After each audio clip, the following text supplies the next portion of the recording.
Ya. Hola, muy buenas tardes para todos, bienvenidos. Muchas gracias por acompañarnos. Hoy damos inicio a los videoforos educativos de programas especiales del año 2024. Recuerden que estos espacios son de ustedes y para ustedes. Mi nombre es Paula Andrea Salas, yo soy médica experta del programa Cuidado y Vida de la sede de Medellín. El día de hoy nos iba a acompañar la infectóloga, pero por motivos de fuerza mayor no pudo estar, entonces yo les voy a estar acompañando con el tema de gran relevancia de infecciones de transmisión sexual. Muchas gracias por acompañarnos. Les recuerdo, por favor, diligenciar el link de la asistencia. Aquí pues tienen el código QR para que lo puedan escanear. Los invito a diligenciarlo. Recuerden también que si tienen alguna inquietud, nos la pueden escribir a través del chat. Y al final de la charla, pues trataremos de dar respuestas a algunas de ellas. Espero pues que disfruten y que podamos aprender mucho como entre todos.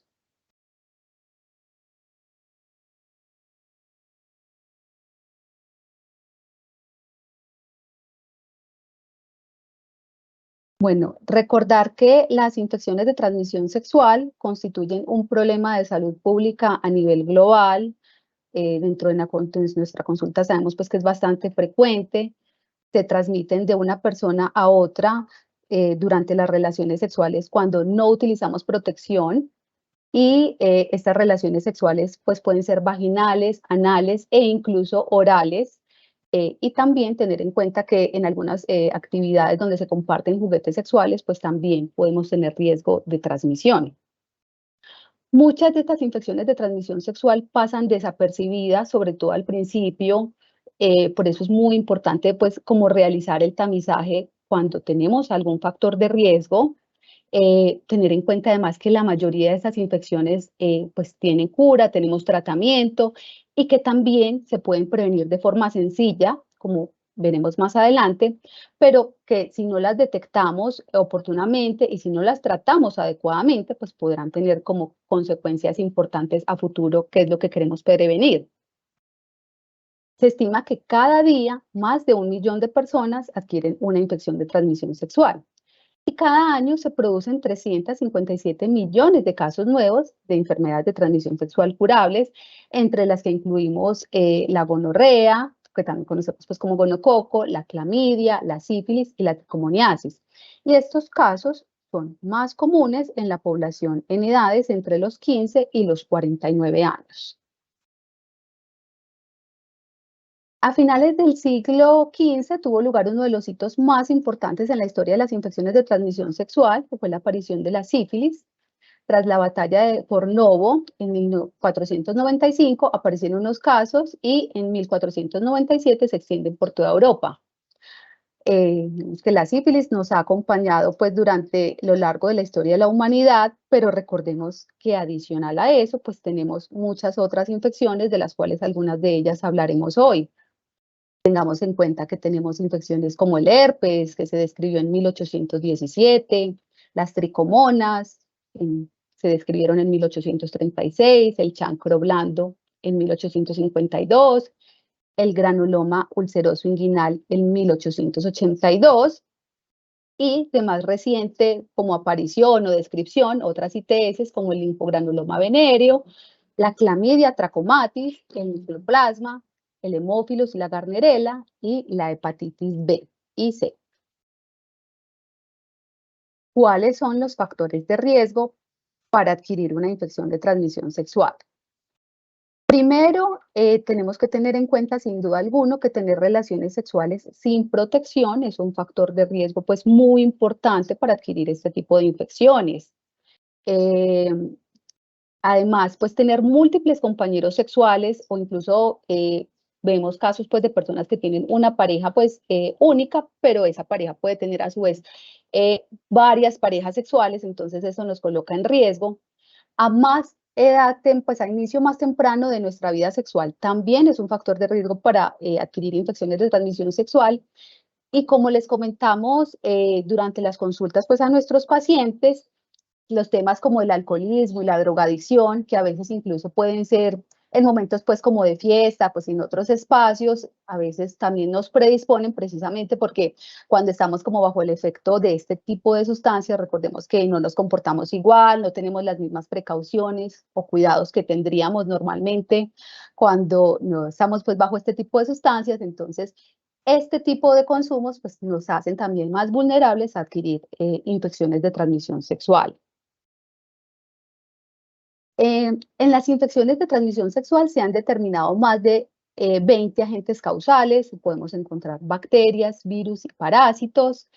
Eh, Se habla también de incidencias a nivel mundial, por ejemplo, de papilomavirus humano, hasta de 270 millones, tricomonas 170 millones, clamidia 89 millones, gonorrea 63 millones, herpes genital 20 millones y sífilis 13 millones.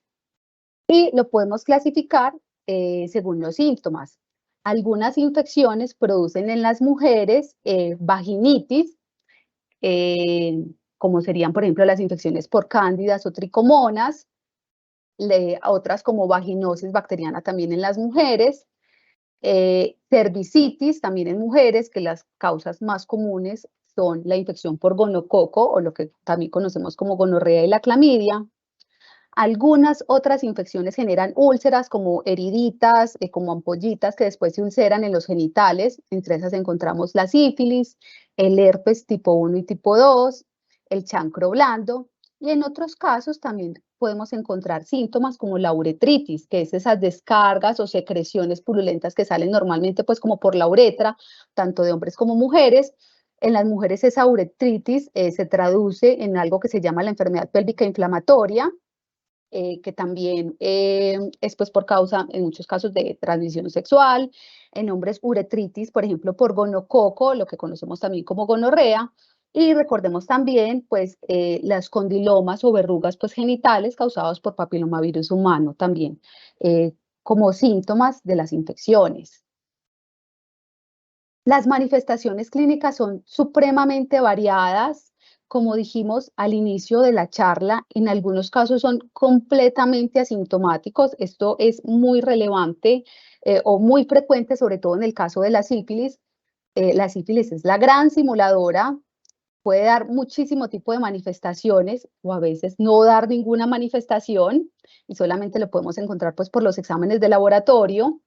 De ahí pues como la importancia de hacer pues como ese tamizaje frecuente cuando tenemos algún factor de riesgo y en general pues síntomas que podemos también encontrar cuando hay infecciones de transmisión sexual son úlceras de las que hablábamos hace unos minutos, disuria, la disuria es como el ardor para orinar, secreción uretral, que es esa secreción que sale por la uretra, o sea, por el pene o por la vagina, en las mujeres como un flujo de mal olor o en los hombres una secreción o pus que sale pues como por la uretra, por el pene. En las mujeres cuando encuentran sangrados vaginales que no son comunes, que no son frecuentes en ellas. Dolor durante las relaciones sexuales, pues eso no es como lo más habitual y eso nos debe alertar. También el dolor y la inflamación en los ganglios linfáticos, particularmente en la ingle, los que encontramos pues aquí abajo cerca de los genitales, pues con mucha frecuencia cuando hay infecciones de transmisión sexual se nos pueden inflamar estos ganglios. También a veces podemos encontrar dolor en la parte inferior del abdomen, fiebre y en algunos casos erupción pues o brote en el tronco y particularmente lo podemos encontrar en las palmas de las manos y en las palmas de los pies. Sin embargo, recordemos que como les dije al inicio, algunas son completamente asintomáticas. Aquí es muy importante tener en cuenta que solo el preservativo protege frente a la transmisión del VIH y otras ITS. Ahora pues tenemos pues por fortuna muchos métodos para prevenir algunas infecciones, incluyendo pues la del virus del VIH como la PrEP, pero sin duda alguna el mecanismo más efectivo para poder prevenir del VIH, sino de las infecciones de transmisión sexual en general, es el uso del preservativo. Por eso, pues digamos que la importancia de recalcarlo tanto siempre que tenemos pues como cualquier contacto sexual y pues los médicos en la consulta pues siempre se lo recomendamos a pesar del estado pues frente al virus del VIH, por ejemplo. Hablemos ahora de la gonorrea o del gonococo. tenemos que tener en cuenta que es una infección por una bacteria que afecta principalmente los epitelios de la mucosa, por ejemplo, como la uretra, el cérvix, pues de las mujeres, el recto, incluso también podemos ver en faringe y también conjuntiva, o sea, también tenemos algunos casos de conjuntivitis por esta bacteria de gonococo. Sin embargo, en algunos casos pueden haber casos pues de infecciones que son asintomáticas y estos casos son los que más promueven como que haya una diseminación o que se impulse la prevalencia de la gonorrea. El rol del reservorio faríngeo en la resistencia antimicrobianos favorece la transferencia de genes resistentes y amplifica la transmisión. Es decir, desafortunadamente ahora pues el gonococo, como algunas otras bacterias, pues ha venido como aprendiendo a defenderse o amplificando su resistencia a los antibióticos, aunque todavía pues tenemos pues formas de tratarlo, pero digamos que el reservorio que tenemos en faringe favorece esa resistencia y tener en cuenta que algunas bacterias de esa misma familia pueden ser comensales pues naturales. Sin embargo, pues aunque pueden ser asintomáticas, pues una causa de consulta, un motivo de consulta de los pacientes es la secreción o la salida de pus por la uretra. Entonces, las manifestaciones clínicas de la gonorrea en los hombres es lo que hablamos al inicio, que se manifiesta como una uretritis, que es una secreción uretral, que normalmente se ve como un pus, literalmente estas personas manifiestan que les sale pus pues por la uretra, por el pene. Puede que al inicio del cuadro esa pueda ser poquita o que sea a veces como moquito, como más transparente, pero normalmente va evolucionando hasta que se ve pues francamente purulenta. El periodo de incubación es de 2 a 5 días, puede variar, pero puede variar en 1 a 10 días. Las personas también se quejan normalmente de disuria, que es como ese ardor para orinar o que tienen unas ganas de orinar como urgentes, que la gente siente que no se puede aguantar las ganas de ir al baño o que cuando van al baño a orinar lo están haciendo como de a poquiticos, de a chorritos poquiticos y tienen esa necesidad como constante de estar orinando. En las mujeres, los síntomas se manifiestan más por una cervicitis. Recordemos pues que el cervix es como lo que llamamos también el cuello de la matriz. Entonces ellas pueden tener secreción vaginal a través de ese cervix, que puede ser purulenta o mucopurulenta, y dispareunia, que es dolor con las relaciones sexuales.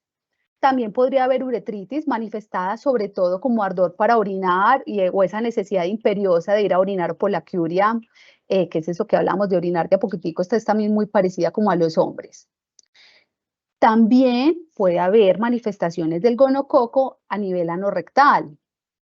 Frecuentemente esta infección a nivel rectal es asintomática, pero cuando hay síntomas, estos pues se pueden manifestar como secreción por el ano, cuando empiezan a notar esa secreción que no es normal por el ano, dolor para defecar, como mucha rasquiñita en ese nivel, o también tienden a tener como más constipación o estreñimiento.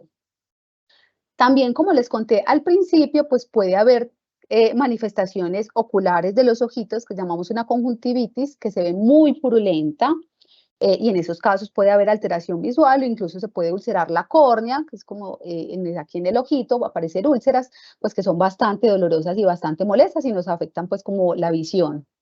Y faringitis, que es acá, que es como este dolor o molestia o aquí para tragar.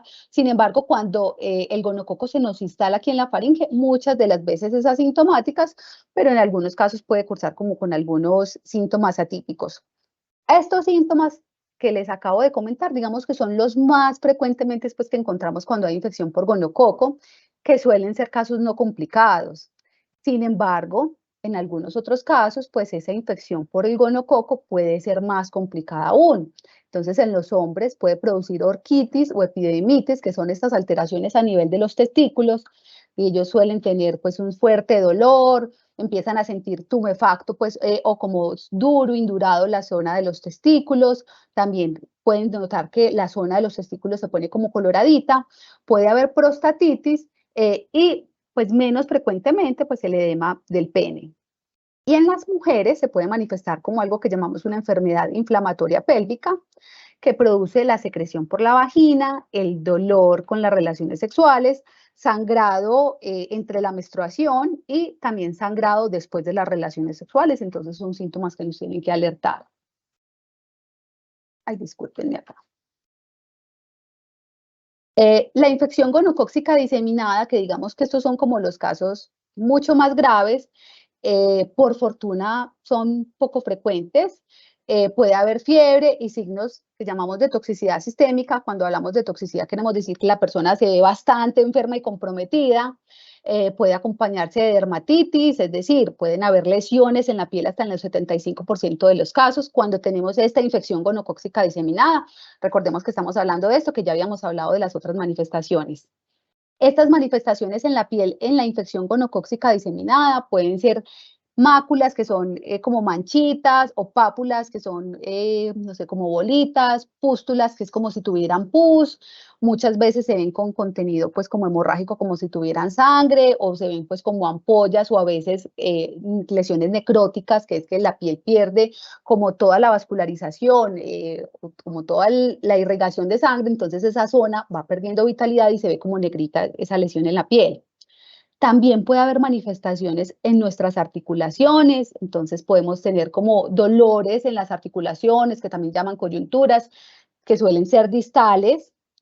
Cuando hablamos de proximales es hacia acá, distales es más lejitos como el centro de nuestro cuerpo y suelen ser asimétricas. Puede ocasionar artritis o inflamación periarticular, tenosinovitis. En casos muy graves podemos tener meningitis, por fortuna esto sigue siendo muy raro, y endocarditis pues como compromiso del corazón.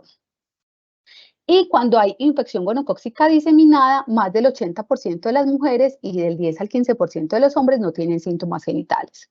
Por fortuna, como decíamos, esto no es muy común. Tener en cuenta las manifestaciones de la gonorrea no complicada, que son las más frecuentes. Bueno, pasando, aunque también como muy relacionado, tenemos la uretritis. La uretritis es la inflamación pues, de nuestra uretra, se caracteriza porque hay disuria, eso quiere decir ardor para orinar, prurito, que es como que pica mucho, ahí como en la región pues, de la uretra, y puede haber salida de secreción mucopurulenta por esa uretra, o a veces que es como pus o como moquito.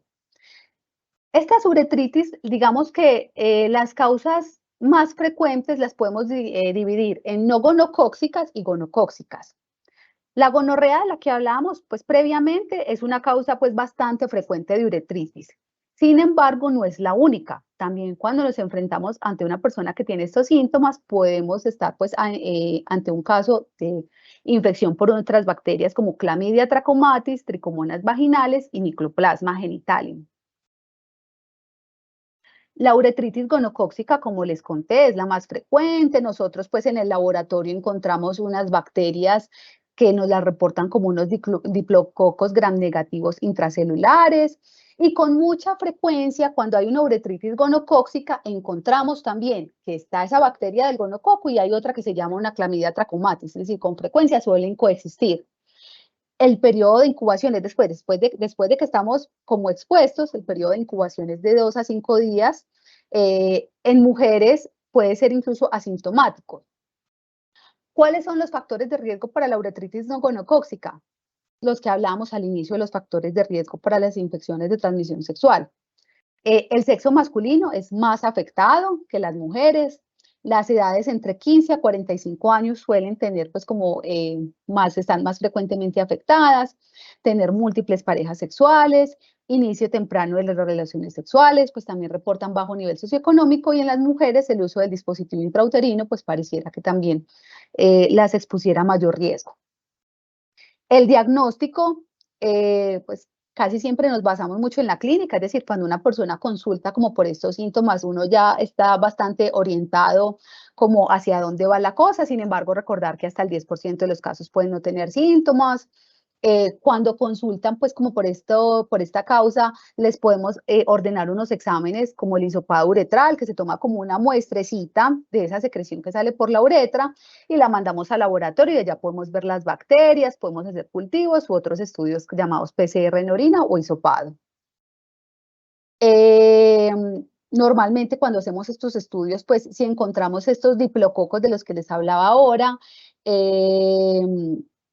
damos pues el tratamiento, y como es tan frecuente que coexista tanto el gonococo como la clamidia, entonces muchas veces se van a dar cuenta que damos tratamiento de una vez para las dos, así encontremos pues solamente de la una. Uretritis no gonocócica, como les hablaba ahora, la clamidia trachomatis, en más o menos de entre el 15 al 40% de los casos. Coexiste de muchísima frecuencia con neumococo, la incubación es de 7 a 14 días. Muchas veces no nos da muchos síntomas, pero puede tener algunas complicaciones como producir epidemitis, prostatitis o artritis reactiva.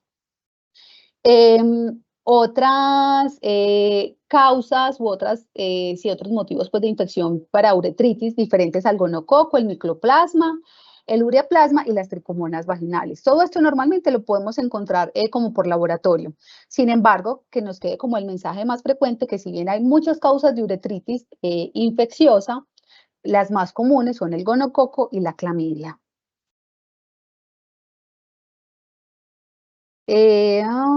Vamos por acá.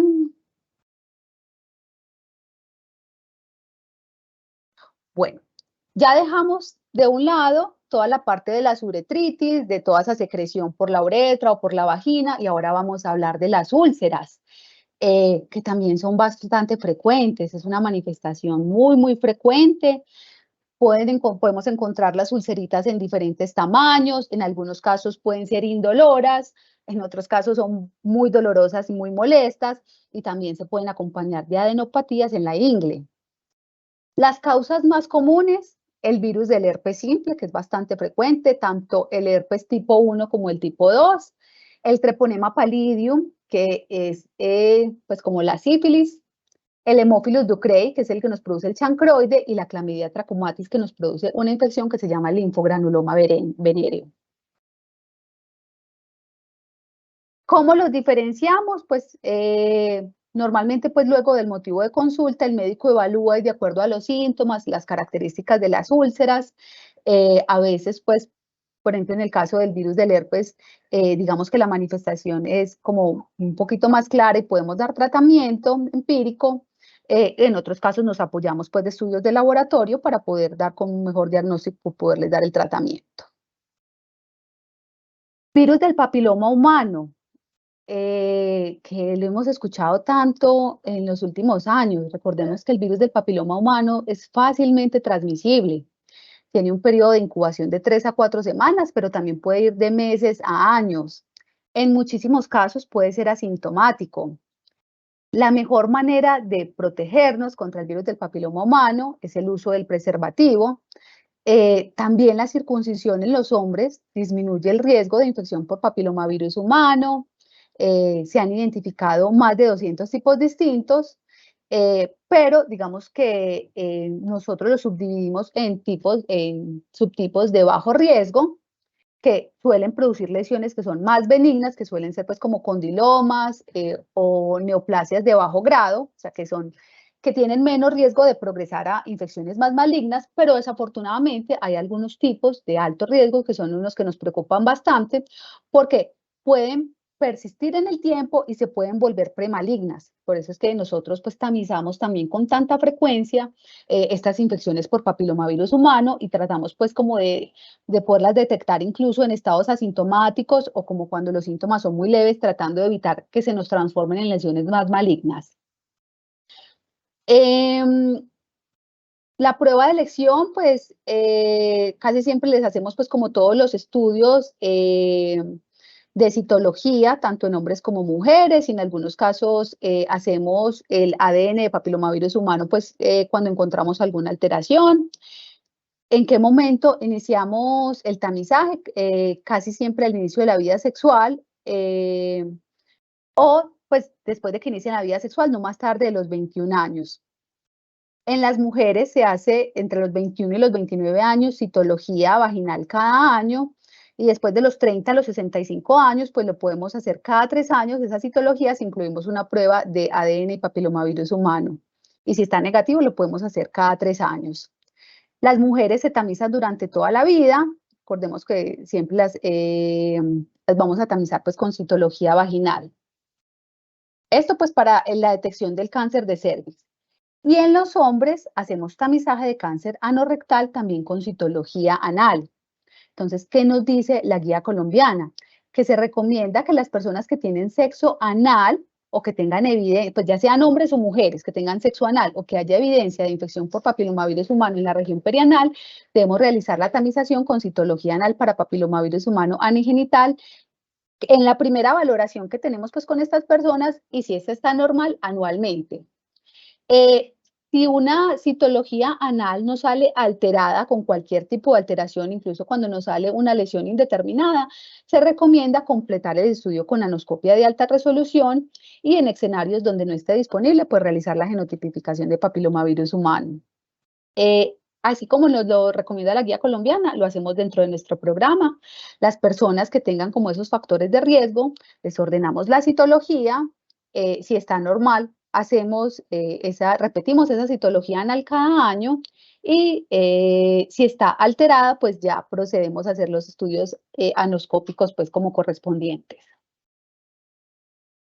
Tenemos algunas vacunas disponibles, recordemos que estas tienen registro INVIMA hasta algunas edades pues solamente, incluso están en el PAI también pues para niños y jóvenes, desafortunadamente pues como para los adultos no las tenemos pues como tan ampliamente disponibles dentro del PAI, pero pues son también como bien efectivas para ayudarnos pues como a prevenir estas infecciones, incluso pues en algunos casos se recomienda aplicarlas incluso pues así no estén dentro del PAI.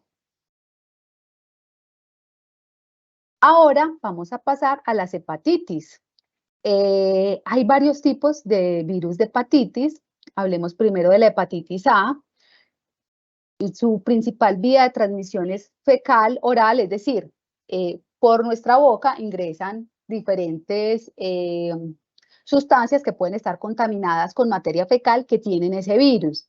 Entonces también nos podemos infectar por contaminación de agua y alimentos, pero también algunas prácticas sexuales nos ponen en riesgo de adquirir la infección por la hepatitis A.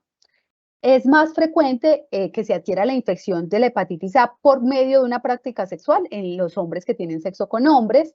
El periodo de incubación es de 15 a 45 días, con un promedio de 28 a 30 días. El 25% de los adultos no presenta síntomas, tienen un proceso autolimitado o de pronto les da como una gastroenteritis, casi con de pronto fiebre, vómito, diarrea, pero que no fue como muy relevante y que se pasó como cualquier otra infección. El 85% se recupera espontáneamente en un periodo de 3 meses, no evoluciona la cronicidad, es decir, cuando una persona se infecta con el virus de la hepatitis A, pues tiene los síntomas agudos, pero después de un periodo se recupera pues completamente. ¿Por qué nos preocupamos? Pues porque a pesar de que suele ser un curso más bien benigno, en algunos casos algunas personas pueden tener infecciones, pues cuando se infectan con el virus de la hepatitis A, pueden tener como esa infección de forma muy grave, se les inflama mucho el hígado, se sienten bastante enfermos y pueden requerir pues como hospitalización como para poderlos manejar. Entonces digamos que de ahí pues es como el factor clave, pues porque en algunos casos pues puede tener una forma un poquito más grave. Lo podemos pues diagnosticar cuando tenemos la sospecha de que hay una infección aguda, haciendo unos exámenes de anticuerpos. Tener en cuenta que la hepatitis A solo nos da una vez en la vida. En muchos casos lo adquirimos en la infancia, pues por las prácticas que tienen los niños, pues que se meten toda la boca, pero los adultos que tienen factores de riesgo y que no han tenido hepatitis A en su vida, tampoco han sido vacunados, pues pueden estar expuestos y tienen más riesgo de desarrollar la infección. Cuando una persona se infecta, el tratamiento es sintomático, pues es líquidos, medicamentos pues como para el malestar, como les conté en algunos casos pues que tengan formas más graves, pues pudieran requerir hospitalización, pero el manejo es sintomático, bueno, y después de eso se pues, suelen recuperar. Tenemos vacuna para las personas que no han tenido la infección, y que están pues como dentro de ese grupo de personas que tienen riesgo. Esta vacuna es eficaz entre un 80 y un 100%. Son 2 dosis, una que se coloca pues cuando uno se las ordena y un refuerzo a los 6 meses. ¿Y en qué personas están indicadas? En los hombres que tienen sexo con hombres que no han tenido la infección, es decir, que no tienen protección contra este virus, cuando hay trastornos de la coagulación, personas que tienen enfermedad hepática o enfermedad del hígado crónica, las personas pues que trabajan en el laboratorio pues que tienen como ese riesgo y el personal que también trabaja en toda la parte de gastronomía porque también les conté que tenía una transmisión pues también como por alimentos. Bueno, Aquí les pido disculpas, aquí hubo un error, hablamos pues aquí de la hepatitis B, pero bueno, para mí es importante que ustedes sepan que la hepatitis B es otro virus, que su principal vía de transmisión es sexual y que el problema de la hepatitis B es que sí puede evolucionar a ser una enfermedad crónica. Es decir, a diferencia de la hepatitis A, que normalmente es una infección aguda, que las personas se suelen recuperar después de unos días de pronto de sentirse mal con una gastroenteritis o que en los casos más graves pues hayan requerido hospitalización, se suelen recuperar completamente y el virus se elimina por completo del cuerpo. Por el contrario, la hepatitis B, en algún porcentaje de las personas que se infectan, no tienen tan buena suerte y digamos que ese virus se queda como de forma crónica viviendo en el hígado. Y estas personas tienen riesgo de tener esa infección crónica que los conlleva a tener más riesgo de cirrosis y cáncer de hígado. Para la hepatitis B, bueno, algunas personas se pueden infectar y curarse de forma espontánea. Y otras personas que tienen menos suerte, pues se infectan y quedan con una infección crónica. En las personas que nunca han tenido como contacto con ese virus y que no tienen protección, los podemos prevenir con la vacunación. La vacunación es bastante eficiente y nos ayuda bastante en esos casos. Eh, Incluso podemos vacunar para hepatitis A y B, cuando no hay protección contra ninguno de los dos virus y nos confieren pues como bastante eficacia para la protección.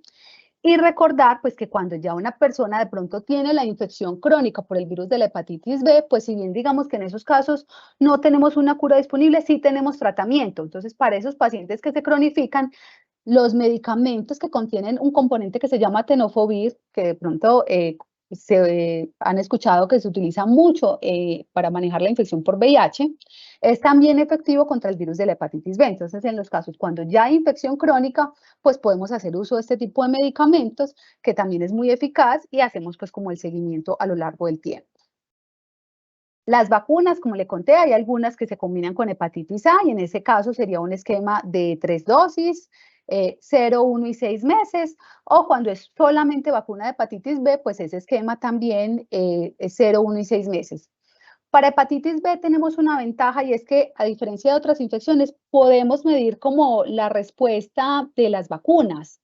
Podemos hacer exámenes de anticuerpos y en algunos casos pues podemos determinar si están protegidos o si se benefician de una dosis de revacunación, pues eso ya el médico dentro de la consulta pues les recomendará si requieren algún refuercito o si ya estamos bien y uno periódicamente pues puede medir esos anticuerpos.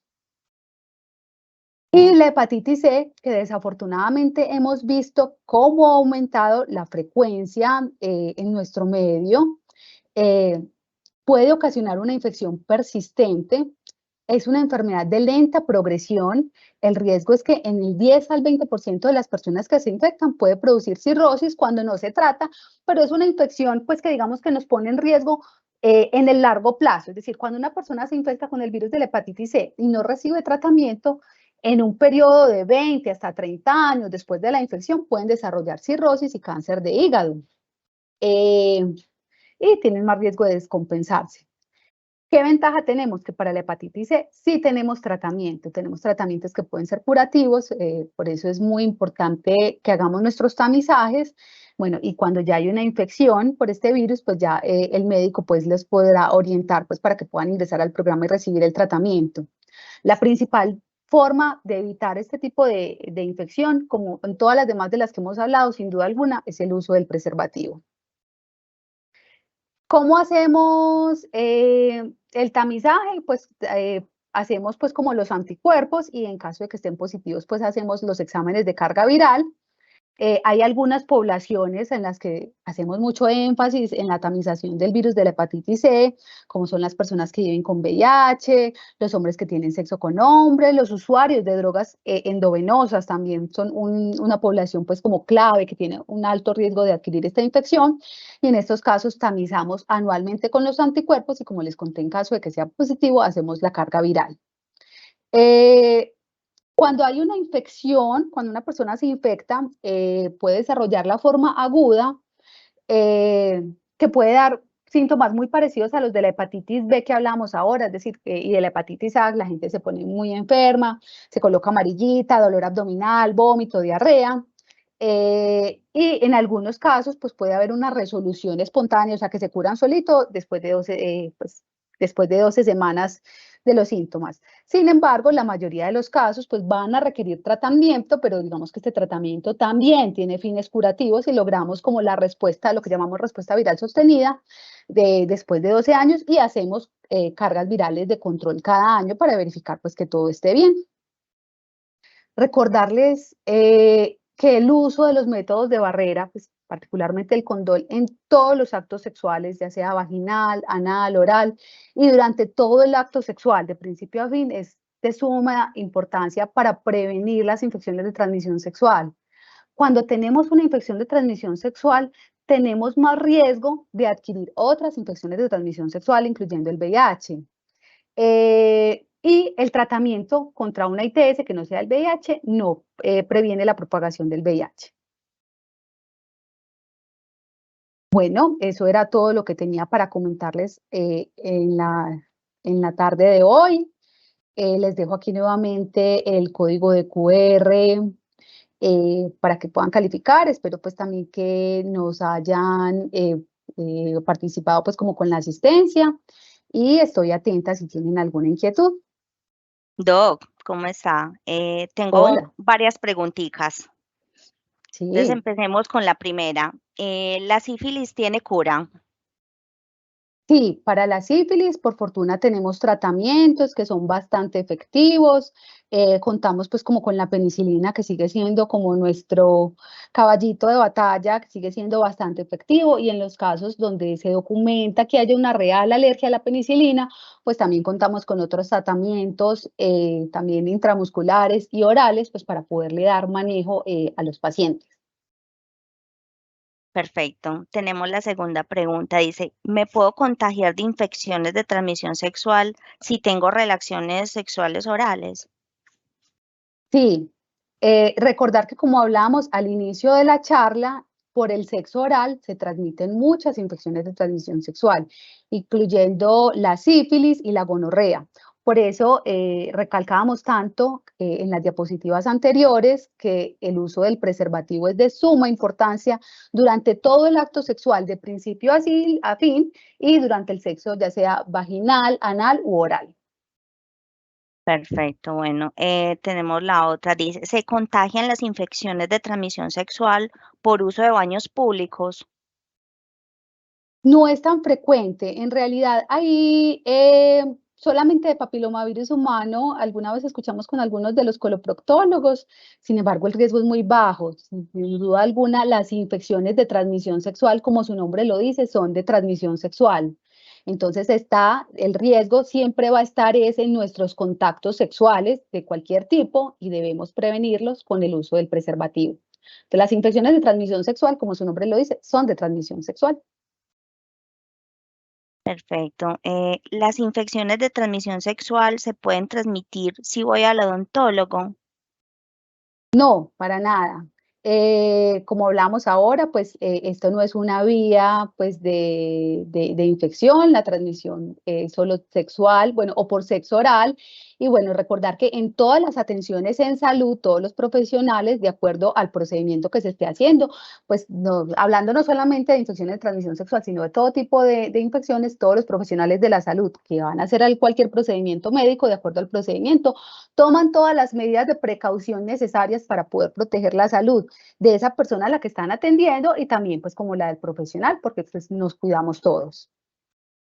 Perfecto. ¿El herpes vaginal se cura? Desafortunadamente el herpes tiende a ser una enfermedad, una infección crónica que tiene periodos como de recaídas.